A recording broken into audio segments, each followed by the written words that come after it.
مردم مرا کی میگویند؟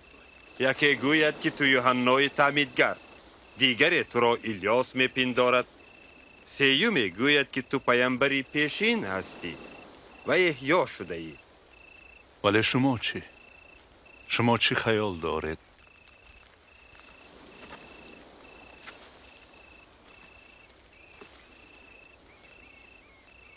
تو مسیح پسری خدایی.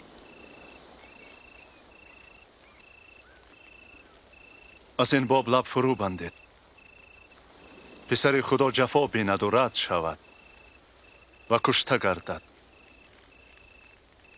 ولی روز سیوم دوباره زنده شود.